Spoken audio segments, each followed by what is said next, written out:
Udder નદીમાંથી મહાકાય મગર પુરસા ગામના રહેણાંક વિસ્તારમાં આવી જતા ગ્રામજનોમાં ફફડાટ।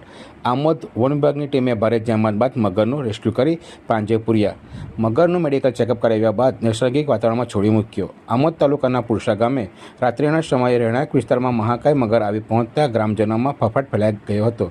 ગામના સરપંચ મગર રહેણાંક વિસ્તારમાં આવી ગયો હોવાની જાણ વન વિભાગને કરતા મગરને ભારે જહેમત બાદ રેસ્ક્યુ કર્યો હતો।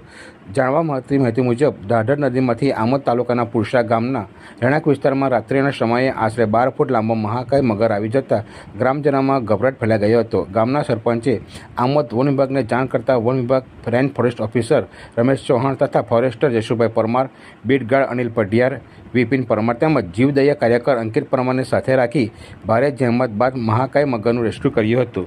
ત્યારબાદ મગરને આમોદ વન વિભાગની કચેરીએ લાવી આમોદના પશુ ચિકિત્સક પાસે મગરનું મેડિકલ ચેકઅપ કરાવ્યા બાદ મગરને નૈસર્ગિક વાતાવરણમાં મુક્ત કરવામાં આવ્યો હતો।